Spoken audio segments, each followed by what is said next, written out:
Hello, everyone. My name is Mike Grandinetti, and I am Chief Marketing and Corporate Strategy Officer with Reduxio. It's my pleasure today to be hosting and moderating this webinar. It's The Road to Simplicity, and it's all about converging primary and secondary storage. Our goal today is to present very objective, informative, educational content. What we promise you we will not do is turn this into a sales pitch. So let me just spend a moment or two talking about my background. I've spent my entire career in the technology industry, have worked across 8 enterprise technology startups, across data center infrastructure, as well as business and engineering apps. I've also been a professor at MIT and the Holt International Business School for the last 22 years. And my job today is to really make sure that we keep the information flowing to you. So our agenda, very simply, I'll take just a few minutes to provide some context on what we do at Reduxio and why it might matter to you. I'm then going to facilitate a fireside chat with one of our many users, Keith Worthington, who runs the IT group at Linemaster Switch Corporation in Connecticut. And finally, we will wrap up on a presentation from my colleague, Jacob Cherian, who is VP of Products and Product Strategy at Reduxio. And of course, our plan is to take as many questions as you'd like to ask us before we wrap up. So very quickly, let's just talk for a few minutes about Reduxio. Who are we and what do we do? Okay. If you think about the world that we live in, the old mantra was software is eating the world. It turned out to be true. The new mantra is data is eating the world. We've entered the era of the exabyte. One of the things that our customers struggle with is the complexity of their data infrastructure and, more importantly, their lack of confidence or their complete inability to get data back when they need it and where they need it. Reduxio threw out the historical storage industry playbook. We came up with a unique architecture, which we call Time OS. And what we've effectively done is we have built a time machine for your data. And Keith will be speaking to this as a user and his own experience in seeing how this actually benefits his organization. And Jacob will then be explaining a little bit about the architecture and some of the other use cases around this. But the important point is we are driving toward near zero RPO and RTO, with the ability to recover your data without having to worry about snapshots. Now, it might be easy for me as Chief Marketing and Corporate Strategy Officer to say this, but I'd rather you listen to what some of the industry experts would say. I imagine some of these names are familiar to most of you. Forrester Research recently wrote a report, an extremely favorable report, and it was titled 3 Vendors Disrupting Integrated Secondary Storage and Data Protection. They refer to us as a stable innovator. This, of course, is available from Reduxio's website. It would be hard to imagine that all of you don't recognize the name Gartner. Gartner Group has recently added us to their 2 most relevant hype cycles around data storage, so their storage technology and their business continuity and IT resilience hype cycles, and they classify us as a leading vendor in the newly emerging continuous data protection space. We also recently won the North American Data Storage and Management Technology Innovation Award of the Year by yet another industry analyst, Frost & Sullivan. Moving forward to the next slide, there's a little bit more content there, but I will leave you a moment to read this with me. This was written by Phil Goodwin, who is Research Director for IDC Storage Practice. This note is also available on our website. And what Phil basically gets to is the real thesis of today's talk. The requirement for people managing data center infrastructure to move away from an incredibly complex, heterogeneous, and often incoherent collection of components that create a lot of complexity for our users and drive down confidence when in that moment of need they're actually looking to recover their data. I will mention one last point. We are now a finalist for the Storage Magazine and Search Storage Product of the Year in the array category. So we've gotten a lot of recognition by third parties. We've got a large and growing global customer base. Some of the names that you might recognize include the California Public Utility Commission, the largest utility in the United States, major universities like the University of Alabama, Georgia, USC, and UCLA, Nissin Foods, the maker of top ramen noodles, and many other recognizable names. We've got offices and operations across Europe, in Israel, and across North America. And we continue to grow the business at a dramatic rate. And finally, we would welcome your curiosity by going to IT Central Station. I like to refer to IT Central Station as Yelp for geeks. It is an independent site where users go on independently of a vendor and share their either positive or negative reviews of a vendor's systems, solutions, and organizational support. Reduxio has a perfect 10.0 score on IT Central Station. We have the highest rating of any storage vendor on the planet. So itcentralstation.com and then search on Reduxio. So now it is my pleasure to introduce one of our leading customers, Keith Worthington. Keith runs IT at Linemaster. We're going to spend a few minutes talking about exactly what Linemaster does in just a moment to provide you some context on his challenges and his infrastructure. But he has spent over 12 years working in a capacity of running IT departments. Right? He's very, very specialized in infrastructure design and implementation. He's had a lot of experience in network design. And now that he's at Linemaster, he's focusing on implementing their information technology infrastructure. And he's very much focused as well on their SQL databases and their backup strategy. So Keith, thank you for taking the time. And welcome, and would like to just ask you, Keith, if you could, as I put this slide up, if you could spend a few minutes talking about what Linemaster does. Sure thing. Thanks, Mike, for that introduction. So Linemaster Switch is a light manufacturing company located in Woodstock, Connecticut. We specialize in custom design and manufacture of both medical and industrial foot controls. Our design, manufacture, and support staff is comprised of about 175 people spread out over 2 locations here in Connecticut. Okay. Can you talk a little bit about who some of your customers may be and a little bit more about what the products do? Sure thing. So some of our customers, as I said, we're both in the industrial as well as the medical market. And with industrial, you can find our foot controls on things like grain combines. You can find our foot controls in personnel lifts. And you can find our foot controls in machine shops. And in the medical arena, you can find our foot controls. We work with a lot of OEMs and deliver our product to them for integration into their equipment. And we are in surgical suites and dentist offices all over the world. And I know that a couple of popular applications in the medical arena are things such as bone shavers, LASIK surgery, and I know that one of ours is used in one of our switches is used in brain surgery and liposuction, and then not quite medical but close. I know that there are quite a few tattoo companies that utilize our product for controlling their tattoos. Wow, what a fascinating breadth of products and markets, and imagine it introduces a lot of complexity into your IT infrastructure. So could you maybe spend a few minutes talking about the IT infrastructure that you've inherited and how it's evolved under your leadership over the past several years?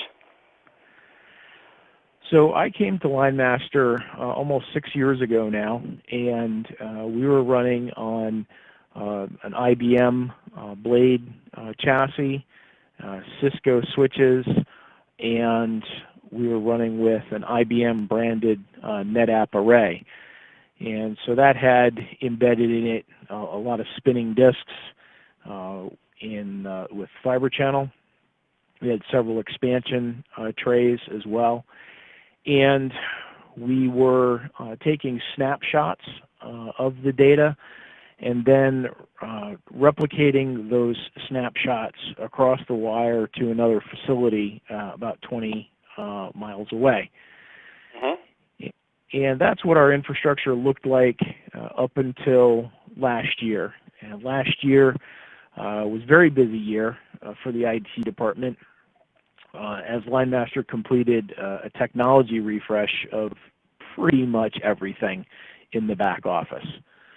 So currently, our network consists of 3 Brocade user access switches, and those are connected up to 2 Brocade core switches. And the switches are uplinked with 10 gig E connections, and the cores are interconnected via 4 10 gig E connections. All of the connections to our storage and servers moved from 1 gig to 10 gig.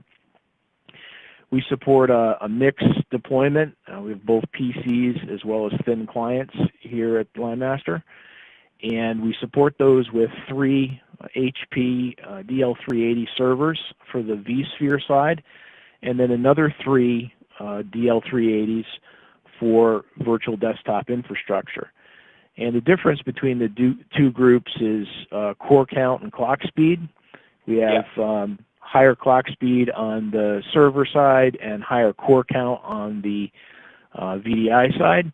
And additionally, the VDI servers each have a Tesla M10 GPU accelerator from NVIDIA. And then, as you might expect, we have a Reduxio HX550 for our storage. Okay, so a dramatic change in infrastructure. So yes, you have been busy. And can you talk a little bit about what were the motivations that precipitated this extraordinary sort of change in infrastructure and what you were hoping to accomplish in doing so? So there were a couple of drivers. One driver, and the one that really caused us the most pain, was performance. A secondary driver, it was the growth of unstructured data. It continues to grow, and users are always demanding better performance.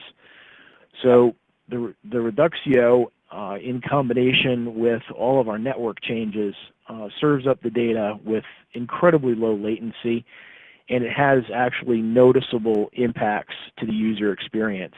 In fact, I have an email on my desk right now from a user saying that the system was performing nicely. And I may actually frame that email because they don't come along too often. I have to tell you, maybe we'll go back to the company that uses your foot controls for tattoos.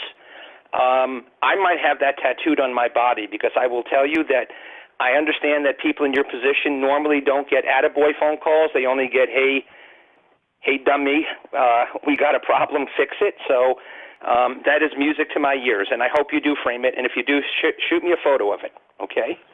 I'll do that. I love it. All right, I love it. So now, of course, the world is never perfect, and the best laid plans always present unforeseen challenges. So as you sit here today, Keith, right, having gone through this massive change in infrastructure, what are some of the challenges that you face today? Well, so like virtually everybody in the business world today, our biggest concern is malware with the ransomware strain at the top of the list. And we have a layered approach, firewalls, web filter, endpoint protection, security awareness training.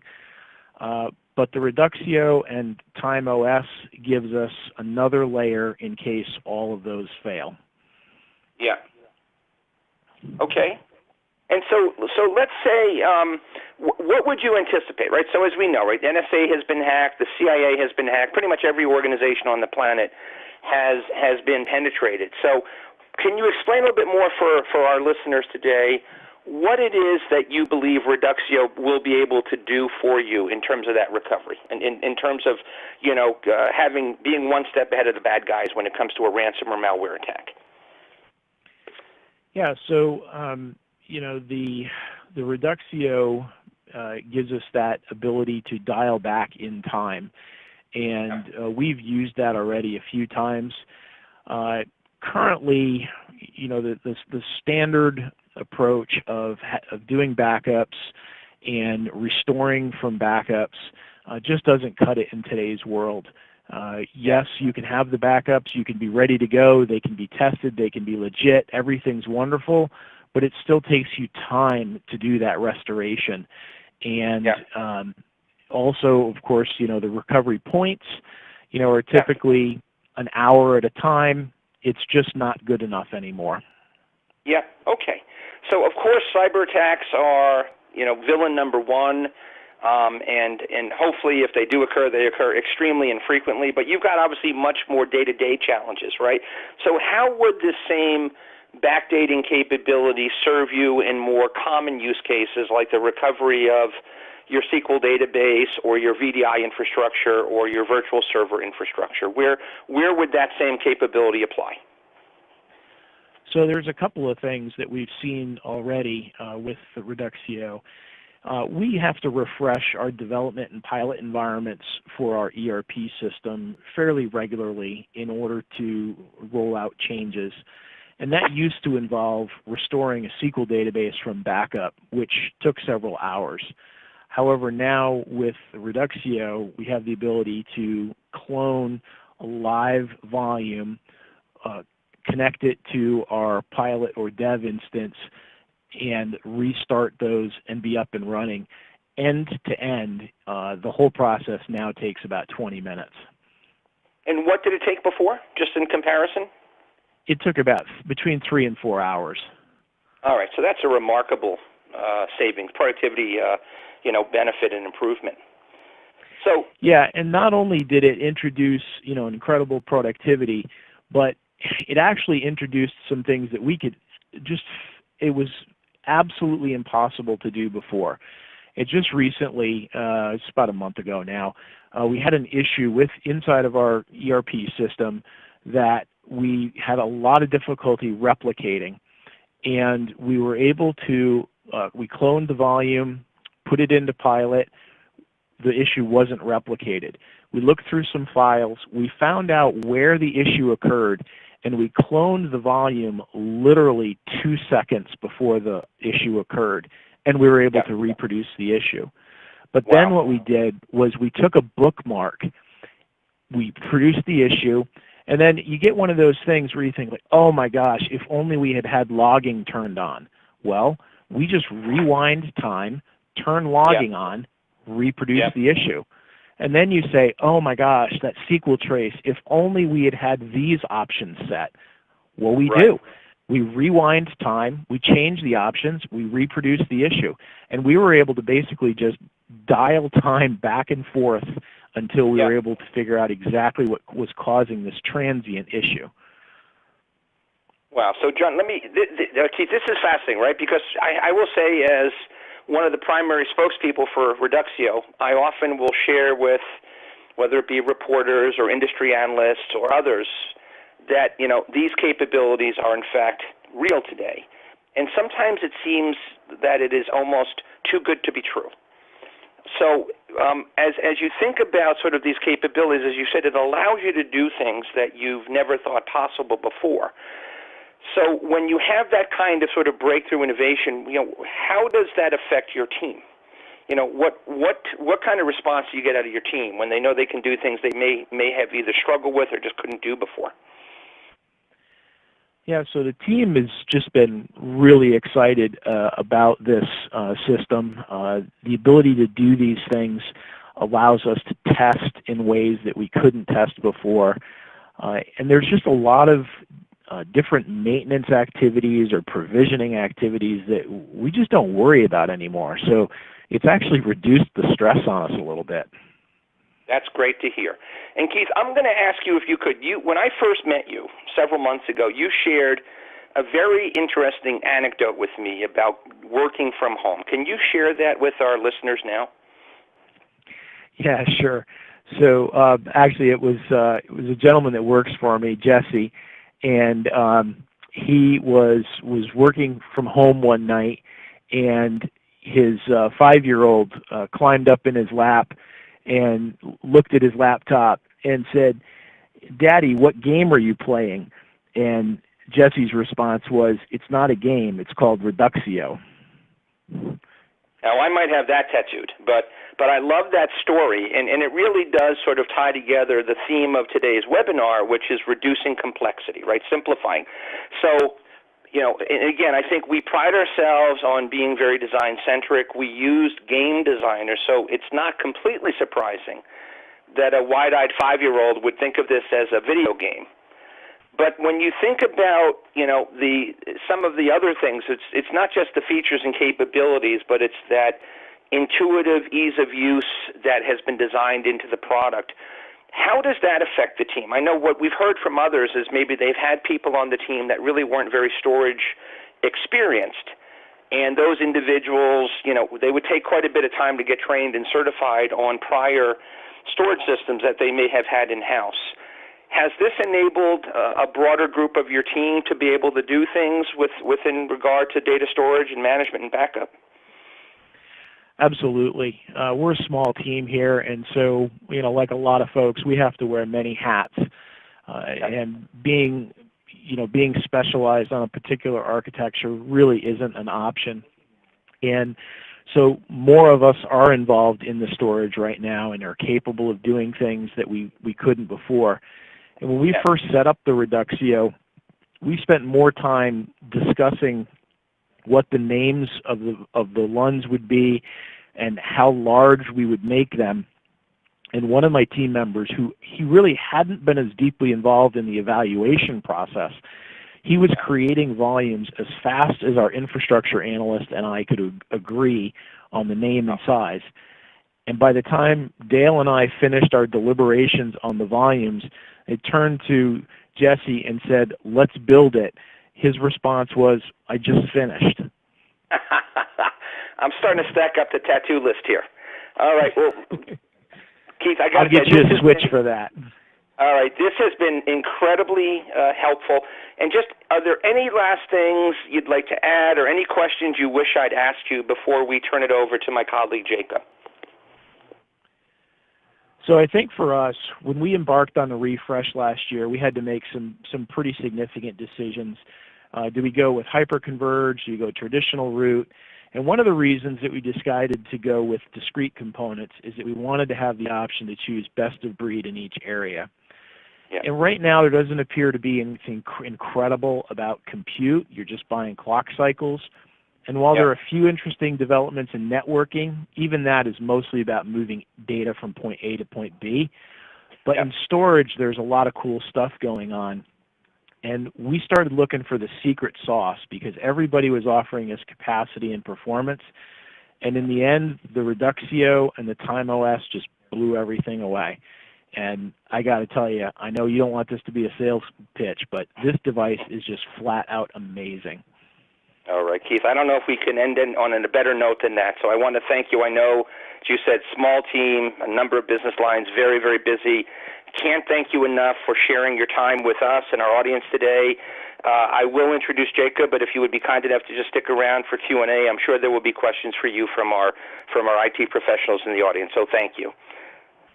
You're quite welcome. Thank you. Now it is my pleasure to turn over the remainder of the formal presentation to my colleague, Jacob Sherian. Jacob is Vice President of Product and Product Strategy at Reduxio. He has spent his entire career in the storage industry. He was named Inventor of the Year at Dell.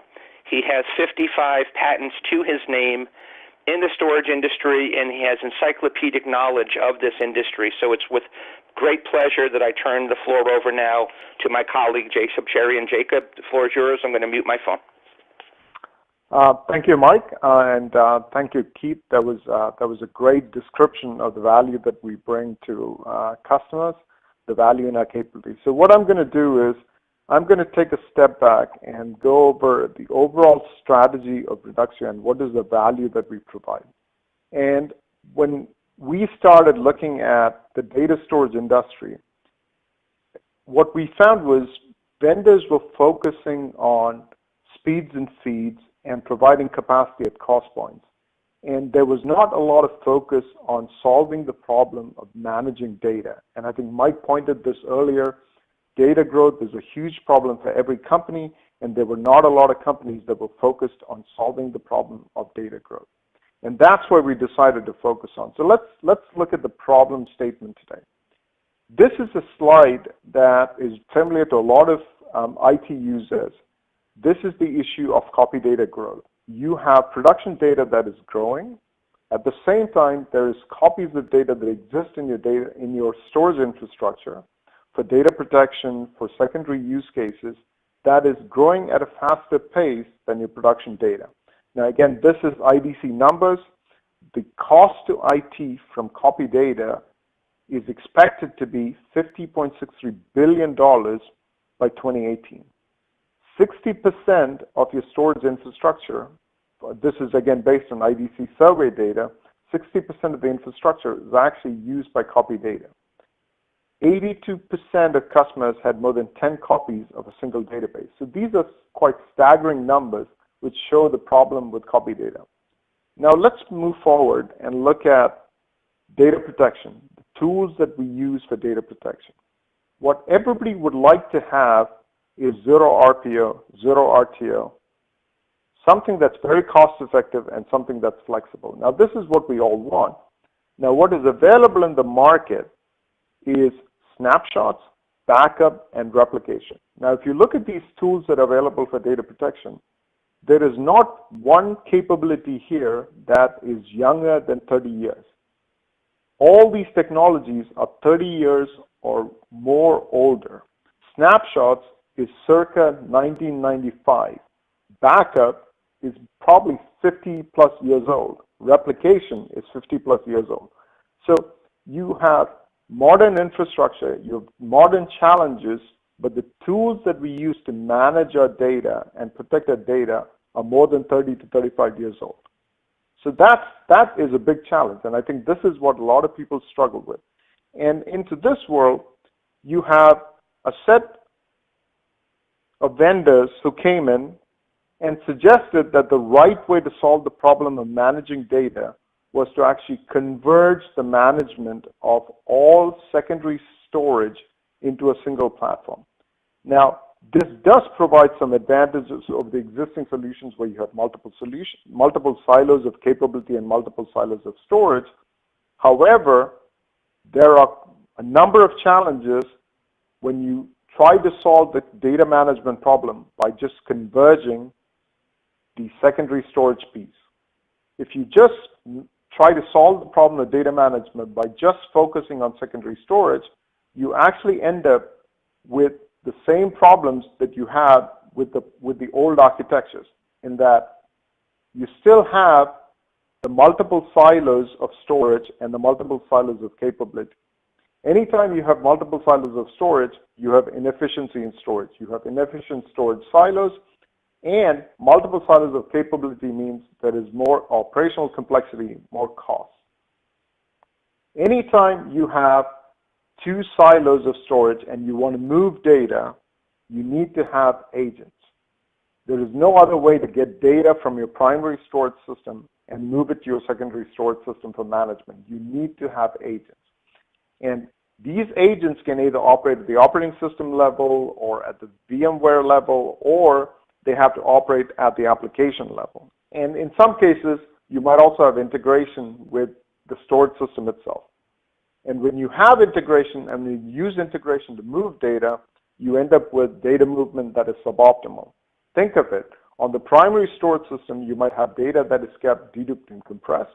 When the data has to be moved from the primary storage system to the secondary storage system to manage it, you basically have to actually take that data, bring it back to its original form, and copy it out. This requires that dedupe and compression is reversed, and then it's actually re-deduped and compressed on the secondary storage platform. You also have the issue that resources are consumed on the primary storage system to actually go through that transformation of data. So all in all, this is an improvement. Converging secondary storage is an improvement. However, you still have a lot of challenges. Now let's go forward and look at what is the solution that Reduxio is proposing. What is the core principles behind Reduxio's approach to solving the data management problem? And we have three pillars to our approach. The first one is an integrated platform. It's the idea of an integrated platform that basically converges the management of primary and secondary storage. So you no longer have multiple platforms to manage primary and secondary. You have a single platform that provides end-to-end management of applications data. Now, this does not mean that we provide all the tiers of storage that are required for you to manage your data, but this does mean that we provide the management of all the tiers so that you just have one entry point for management, significantly simplifying what you need to do to manage the life cycle of an application's data. The second thing is optimized data movement. Now, this is a core principle of our system. Because primary storage is part of our data management infrastructure, the data lands on us. Therefore, we're able to move the data from any tier to any other tier that are involved in managing the data in the most optimal way possible. We don't have to actually rehydrate data, convert data from its optimized form to another form to move from primary to a secondary tier. We are able to move data from any tier in the data management infrastructure in the optimized form. And the last point is, because the data resides on primary, there is no agents that are required to capture the data. And why is this important?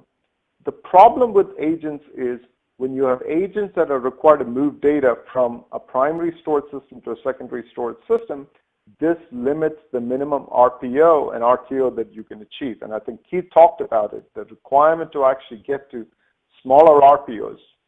IT is now being challenged to provide lower and lower RPOs and RTOs. And when you have agents and integrations, it limits the lowest possible RPO and RTO that you can achieve.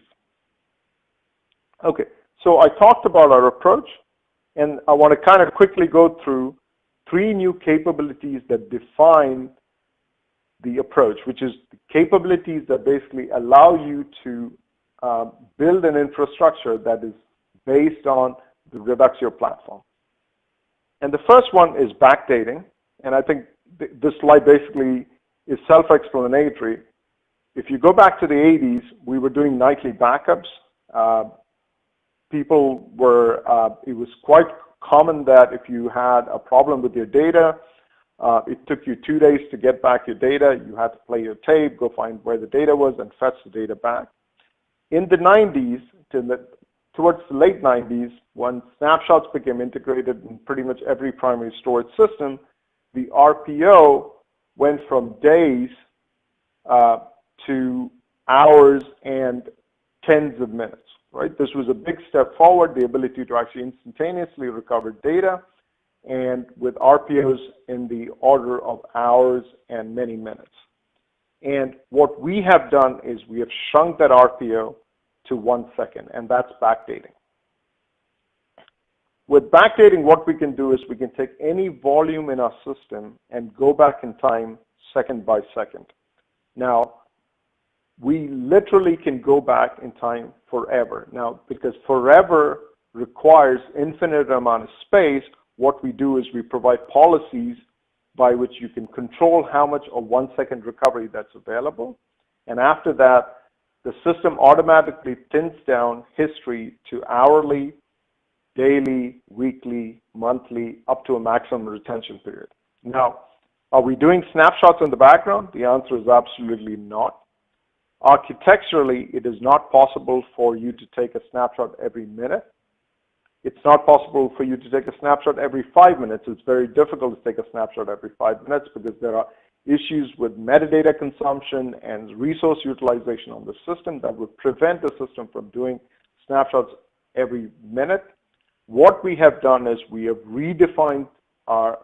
come up with a completely new storage architecture that allows us to actually go back in time second by second on any data set and recover data at the granularity of that 1 second. And this recovery is instantaneous. It does not matter how far back you have to go. The recovery is instantaneous. The time to recovery is always the same. And of course, the use cases for this are Any place where you have been using snapshots, we're able to provide much finer granularity of recovery for rapid provisioning. We're able to actually do this at a very fine granularity and very quickly. And again, Keith talked about the use case of ransomware recovery. The next capability is no restore. And the idea of no restore is to create a capability that provides you the best of backup and replication. So if you think of backup, the benefit of backup, if there's any benefit to backup, is the fact that it's actually very cheap. It's very cost effective to actually do backup. Now the problem with backup is it is expensive if you have an issue, because it takes time to recover data, and businesses today cannot wait for that long to recover data.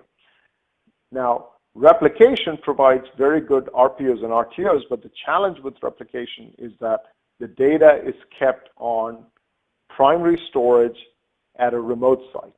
And what we have tried to do with no restore is to actually create a capability that provides you the best of replication and backup. And so what we can do from our system is we can take any volume in our system and by policy create continuous incrementals of data on any remote storage device. And when I say any remote storage device, today what we support is iSCSI block devices. This does not need to be Reduxio, or an object store that supports the S3 protocol. So this could be an object store that you have set up, which could be in your private cloud, or it could be the public cloud, which is the Amazon S3 public cloud service. Now, based on the policy, we basically send data that is deduped and compressed, and it's always sent incrementally to the repository. And once the data is available on the repository, what we do is we publish a catalog of available recovery points that is available on that repository. Now, this is where during recovery, we provide very special capability. For one, when you have to recover any Reduxio instance, it doesn't need to know anything about the primary storage system, can attach to the repository and instantiate any of the available points that are published in the catalog. In addition, this recovery is instantaneous. Now, how do we do instantaneous recovery? This is part of our data virtualization capability. For us to actually create a volume, we don't need any data for the volume. All we need is a metadata for the recovery point. And once we read that, we basically we instantiate the volume. Any writes that come from an application basically are written locally on the recovery system, and any reads will be sent back to the repository. Now, initially, there will be higher latency for those reads because you have to go back to the repository, but we quickly fetch the data from the repository and we start populating these data on the recovery system so that we're able to return that system we're able to recover the application very quickly. Now, the recovery is also speeded up because we globally dedupe the data, so if we already have a block of data, we don't need to bring it from the recovery system, from the repository into the recovery system. Now, the use cases for no restore are, of course, disaster recovery. That's a very common use case. Data distribution. This is another interesting use case. You can actually create shared repository on which you store volume data, and then you can use that to distribute to multiple sites. So if you have a production site and distributed dev sites, this is a very simple way for you to actually distribute data, and also for archiving data into the cloud. So if you want to actually archive applications or data in the cloud, you can actually use this capability to move a copy of data into the cloud and preserve it in the cloud forever. And the last capability that we have is instant data migration, and it's called no migrate. With no migrate, we can take any third-party storage system, any third-party block storage system, and instantaneously migrate a volume from that system to a Reduxio system. Now, instantaneous migration uses exactly the same capability that we use for no restore for restoring volumes. It uses our virtualization capability. So what we do is we attach to a third-party storage device and act as an initiator, an iSCSI initiator. we detect the volume, and then we present the volume to the application on Reduxio. Any writes that happen to the volume from an application basically are written locally, so there's no latency penalty. Any reads for data that we have not already read are forwarded to the remote storage system or the system from which we're doing the migration. Any reads for data we already have are always serviced locally. And in the background, we start a process by which we bring the data in. So your application is able, you can move that application quickly from one system to the other without actually having to wait for a replication process to complete before the application can be switched over. So this actually provides a mechanism by which you can quickly migrate applications from a system to a Reduxio, or if you're decommissioning an existing system, this is a way to bring it to a Reduxio system. Now, a lot of customers who actually do evals on a Reduxio, they use this to test Reduxio by actually presenting an existing production working set, production data set on Reduxio, and then actually using test service to actually test Reduxio. So this is a quick way for you to actually run an evaluation. I'll quickly go through this. This is just an example of how a customer is able to use the Reduxio's no restore and no migrate capability to reduce the cycle time to provide data from a production site to a remote site, which used to take in their old infrastructure using replication, it used to take 14 days, and we were able to reduce that to 6 hours. Okay, and I think this is, again, if you're interested, you can follow up with us, but this is just an amazing improvement in the customer's infrastructure. So on this slide, basically what I want to do is summarize what I talked about earlier. What we're able to do is reduce the total cost of ownership of your data management infrastructure from your traditional approach, which involves multiple components, to a Reduxio approach, which basically has a primary storage system and a repository on which we store the recovery data. Now, if you want to have DR and recover the data at another site, then this involves a second Reduxio system. But if you just want to actually have backup, all you need is a repository, and we provide the ability for you to actually recover the data instantaneously from the repository. And lastly, there is a TCO study that we've attached, and this is something that you can request from us. This basically actually compares our TCO compared to traditional approaches, and this is basically the case where you're actually trying to build backup and, a data protection infrastructure using Reduxio's no restore technology, with the choice of using a Reduxio, a third-party iSCSI device, or Amazon Cloud as a repository compared to more traditional approaches. And this is available on our website, and you can request it from us. Thank you, and that's all I have. Great. So thank you very much, Jacob, for taking us through that. Again, thank you, Keith, for sharing your real-world experiences with our listeners. I want to emphasize that if you are interested in what you heard today, and you'd like to share the content with your colleagues, this entire webinar will be archived and will be made available through our website. Secondly, if you're interested in hearing more about our customers' experiences, we try to make those as transparent as possible. If you visit our website at reduxio.com and click on the customer page link, you'll see any number of videos, case studies, press releases, news articles, and, of course, our YouTube channel, and, as I mentioned before, IT Central Station. So across all of the use cases that you heard both Keith and Jacob speak about, and with that, I'm going to formally close the webinar. Thank you so much for taking time to join us today. Have a great rest of the day.